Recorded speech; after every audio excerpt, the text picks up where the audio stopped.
You're watching Public Affairs. Berkowitz is my name, and politics is our game. And we will be doing lots of politics and public policy today because there ain't nothing more political than City Hall, right? Not at all. And our guest, Amara Enyia, wants to essentially run City Hall. Would that be correct? That would be correct. She is she is running for mayor. She is one of 21 candidates who filed. Some of those won't survive the petition challenges. And I think only 10 have any chance. And then some would say it goes down from there as to how much chance. So let's go through it quickly for people who've been asleep. We're taping this on December 20th. You'll probably be watching it on January 7th. Happy New Year, if I haven't said that to you before. A belated Merry Christmas. Happy Hanukkah. Happy Kwanzaa. What have I left out? I think that covers it. Okay. So, and if you're watching on January 7th, there will be about 7 weeks left to the February 26th election. Yes. And so, on the top 10, we got Tony Preckwinkle, we got Susana Mendoza. Recent polling shows them being those top two. Recent polling, we don't know what that really means. Come back to that. Bill Daley, sort of number 3. And then there's a real bunching of folks. You know, you could say 4, it doesn't really matter, because after you get to Daley, you know, then you're talking about Gary McCarthy, Amara Enyia, Paul Vallis, Willie Wilson, Dorothy Brown, Gary Chico, Lori Lightfoot. If I left anybody out of the top 10, who knows? It's hard to track. Hard to keep track. And my good friend Sean Forden, your buddy from the West Side. Yes. We'll throw him in there, even though he's number 11. But, okay, getting serious. You were 35. Some of those folks I've mentioned, 70, 71, 69. Is age a factor, plus or minus here? Well, I don't know so much that it's age as it is ties to the establishment. We're living in a time where people are not looking for the status quo. They're looking for a different kind of leadership. And so to have individuals who've been a part of the establishment, who have helped to create the current circumstances, I think that plays a much bigger factor than their actual age. Okay. And at 35, you're saying you're not just at 35, but what you've been doing, you don't view yourself as a part of the establishment, I take it. Is that right? Certainly not. Definitely having the kind of experience to understand the issues deeply, but not having worked within the framework that's been problematic. People are looking for actual solutions to the issues that we face, and they want to be, they need a vision. We are looking for a vision for what the city can become, and you cannot have that vision if you are mired in the way things have always been done. And so what I offer and what this campaign offers is not only the energy, but also a different vision for this city that shows people how they fit within the Chicago of the future. Okay, and so in a nutshell, what is your vision for the city of Chicago going forward? I don't know, you're probably inaugurated sometime in May if you win. Yep. So say it's May of 2019. What is your vision for the next 4 years? So the vision is across the board what a city looks like that has the values of equity, of transparency in government, of innovative ideas that actually move the needle on some of these issues that we would be led to believe are intractable, whether it's violence or generating revenue, expanding the city's economy. And so what people want is tangible ideas that actually move the needle. So they want to hear about how an equitable school system looks like where anyone can get into a quality school. They want to hear how we're going to create jobs for actual Chicagoans, not just people who commute into Chicago to work. They want to hear how we're going to address all of the symptoms that manifest as violence, not just talking about policing or reducing it to sound bites. And our ability to convey that message is partly why there's so much enthusiasm and excitement about our campaign, and because we speak to people that have been largely ignored by the establishment, whether they're likely voters or unlikely voters, and we reach those people. Do we, 4 words, give me the 4 words who best summarize the past of the last few years, why Mayor Rahm Emanuel, why he's not running. Give me 4 words. 2 words and then 2 words, that's a hint. Corruption, inequity, incompetence, and status quo.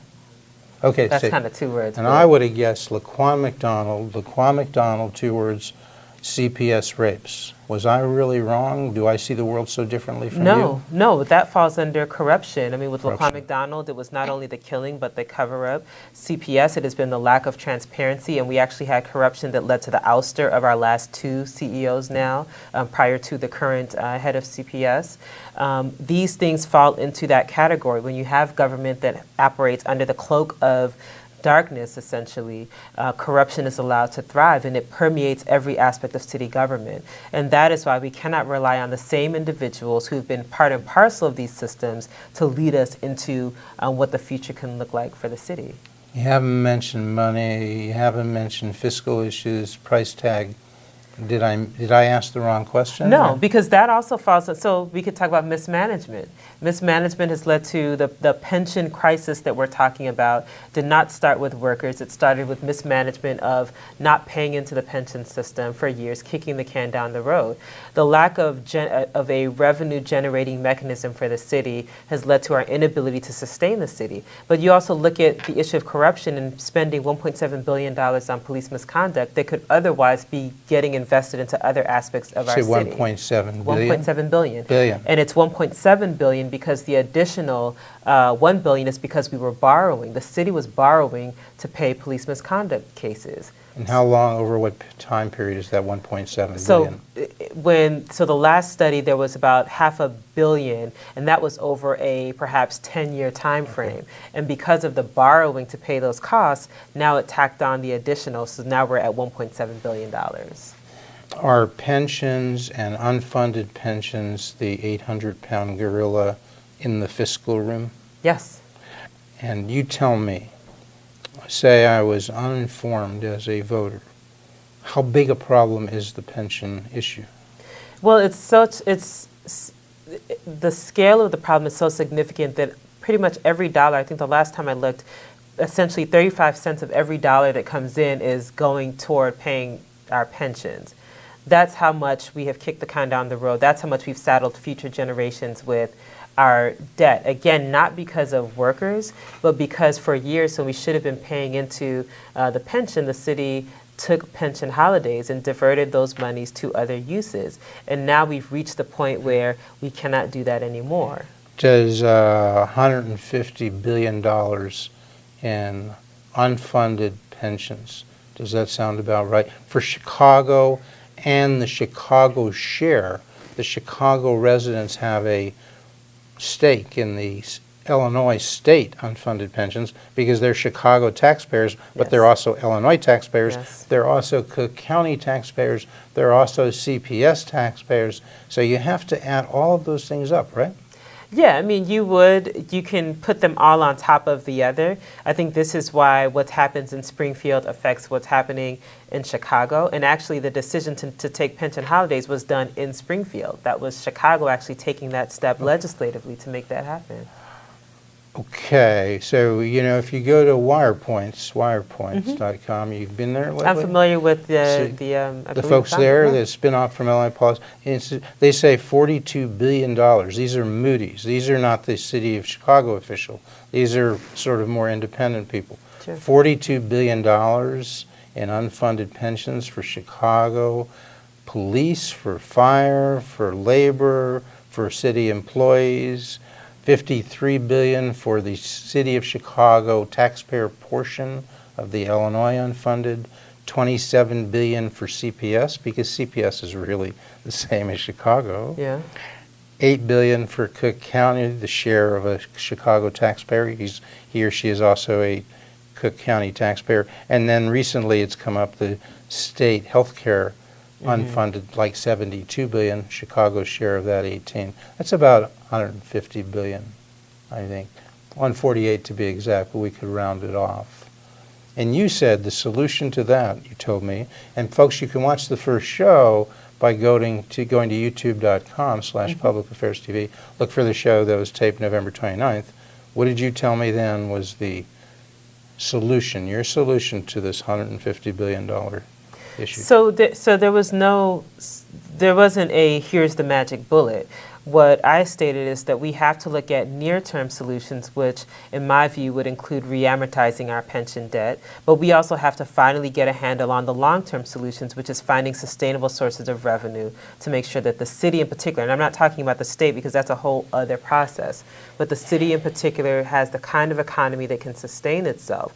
And where we don't start, in my view, is what the mayor recently did, which is to propose a constitutional amendment to change pensions, which were a promise made to employees who've already done the work. You don't want to do that. I fundamentally believe that that's problematic. The employees have done the work. They paid into their pension. What happened is elected leadership took pension holidays and made it so that they did not uphold their end of the bargain. So the solution cannot be now to attempt to cut the benefits, essentially, of many individuals who are already retired, who are already on fixed incomes. But you know, there are people who disagree with you. Very much so. Illinois Policy Institute, Wire Points, maybe the Chicago Tribune.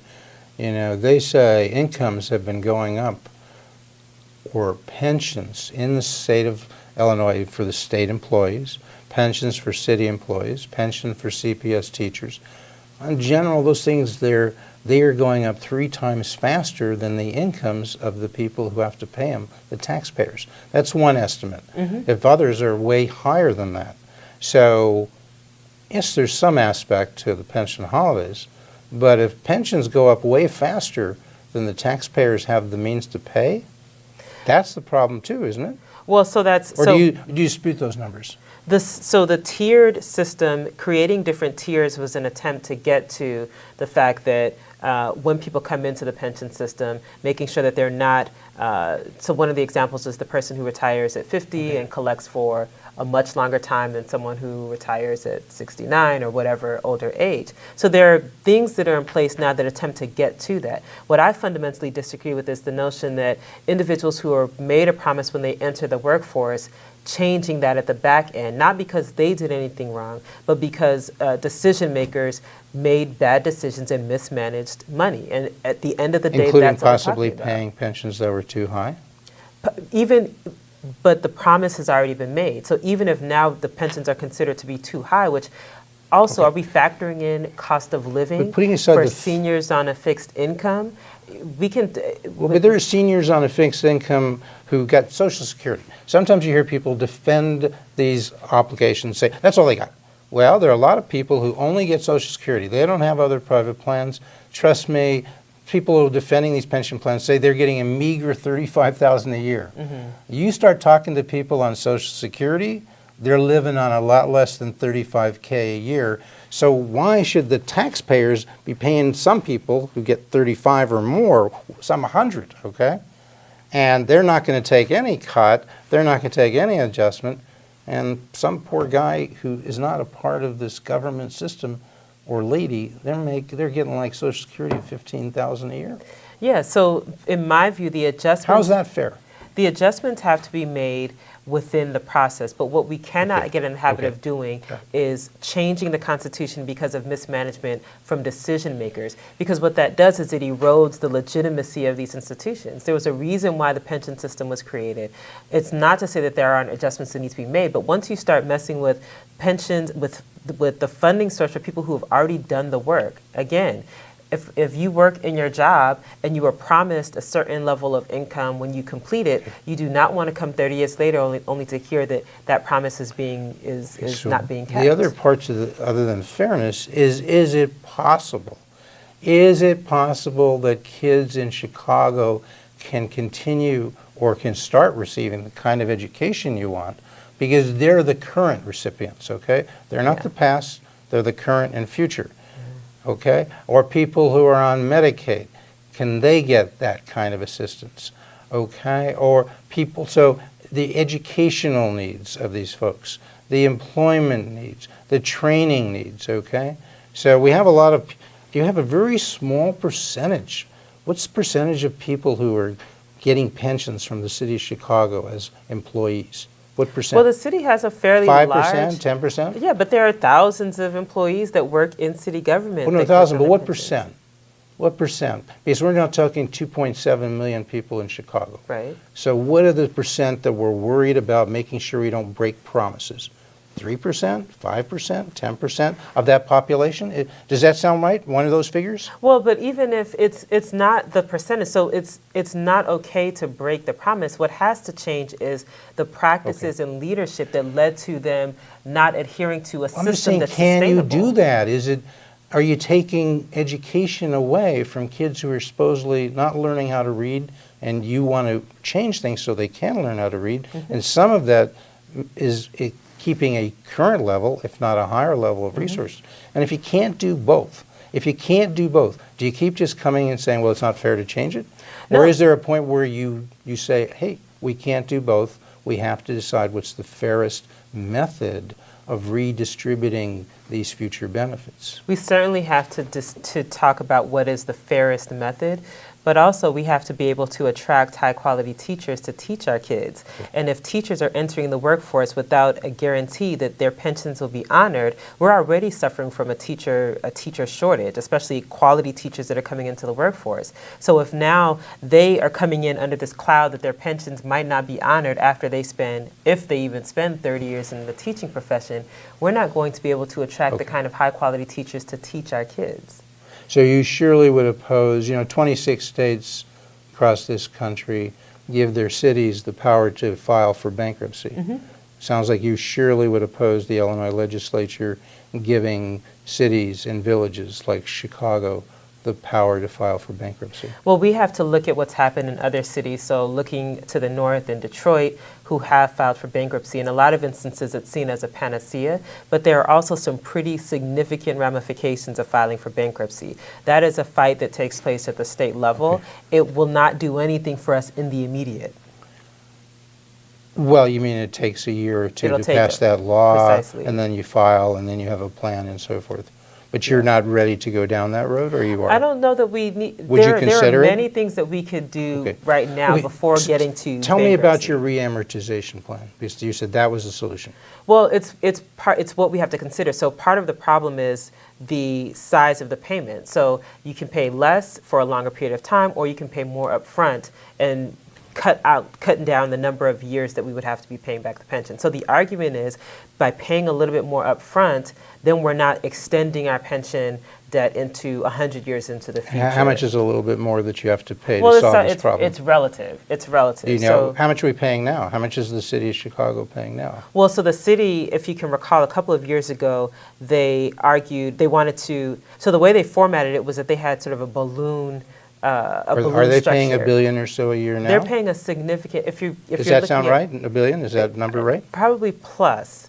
So what they're so Is it $2 billion, do you think? I mean, you want to be mayor, you should have an idea of this, right? yes, but what we're What's the not number? talking about. Tell me, what's the number? We're not Billion, 2 talking billion? about the specific number. We are talking about whether or not the city needs to have a revenue structure that allows them to pay more upfront over a shorter period of time, or pay less over a longer And you want to period pay of more? time. I think we can definitely pay more upfront.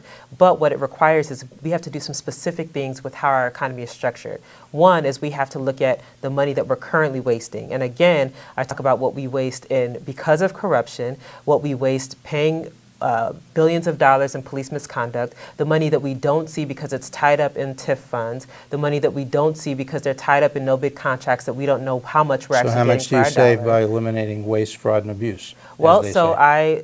a few years ago, was part of a co-author of a book called Chicago Isn't Broke. And in that book, we actually identified literally hundreds of millions of dollars just in waste. Hundreds of wasted. millions. No, but you need more than a few $100 million. Yes, but to there's solve also this. revenue Are that we we do talking not billions? capture. Are you talking billions? When you add it all up from money that's wasted, money that we never see, and then revenue that we can generate, it does add up into the billions of dollars. We haven't even talked about the hundreds of millions that we wasted just on bad bank deals alone every year. So you can't just look at this. It's easy to say, well, if we just cut the pensions, then that'll solve all of our problems. If we don't fundamentally reshape our economy to where we're generating revenue, where we're saving, we're not wasting money on corruption or bad bank deals, and where we're actually identifying where revenue exists, for example, in our TIF funds, then we're not going to actually address the issue. Any new taxes that you would favor as a Chicago mayor? Well, so one thing that we haven't really done is expanding the tax on services, so the sales tax on services. Many other states do it, and it generates a lot more revenue. That's a state issue as opposed to a city issue. Yes. So you would lobby the state to expand the tax to include all services? Services. All Well, services. they're higher end. Haircuts, Yes. tanning, lawn mowing, whatever? Yes. All Yes. those things. I mean, I wouldn't be tanning, but Okay, yes, other good. things. Other things. So that's something that we can do. I also favor the progressive income tax structure, which the For the current state? governor, yes, at the state level. Do you favor a city commuter tax?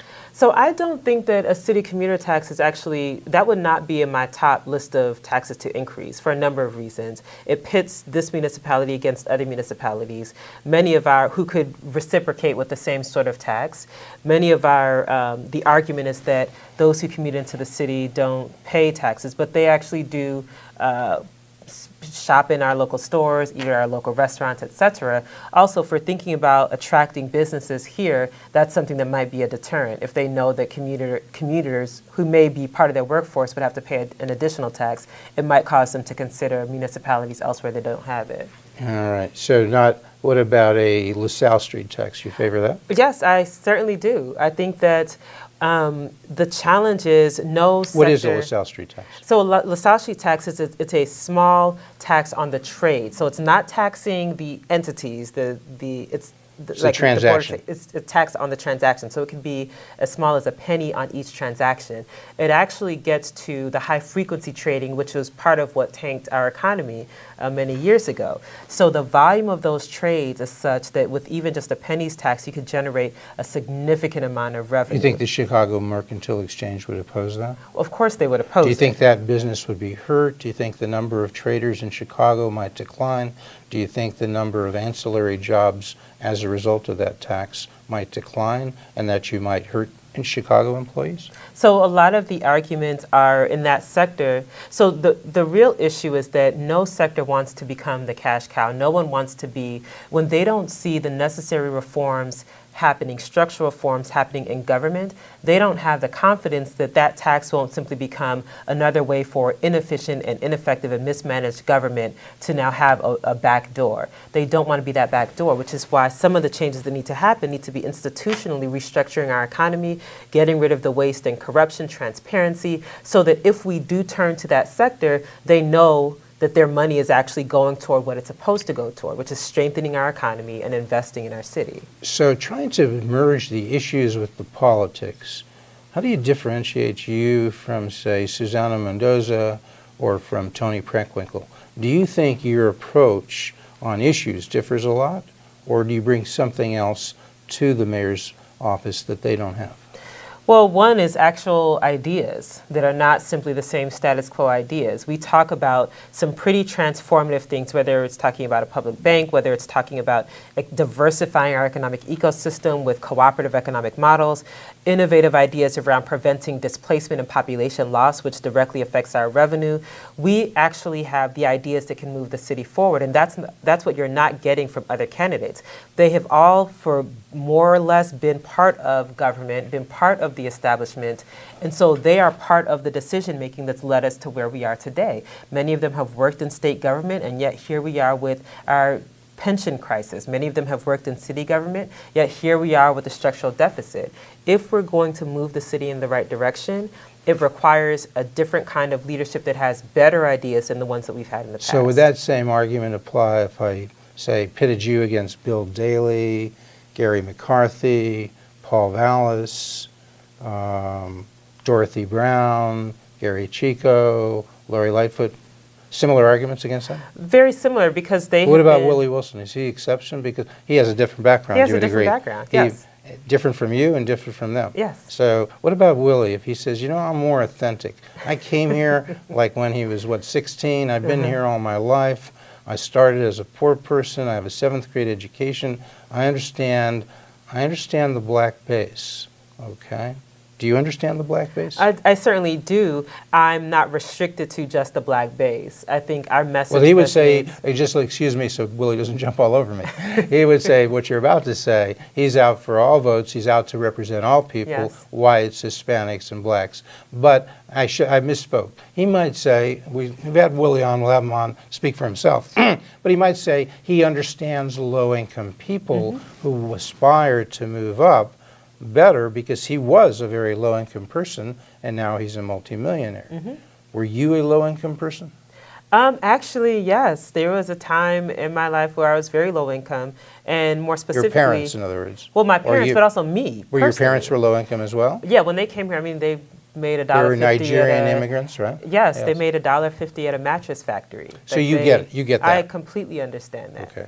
It's a narrative that's important, but it's also why my perspective as being someone who's very engaged at the grassroots level, who's been an organizer. So I've worked in government, but my leanings are because I work as an organizer. I'm very much embedded in community. In terms of labor, so like Tony Preckwinkle and Susanna Mendoza probably think they're getting and dividing union support, whether it's the Chicago Teachers Union, whether it's SEIU. Mm-hmm. These are the biggies. Union support likes to go with people who've got a record, they can trust, they know, they think they'll get money, safer bet.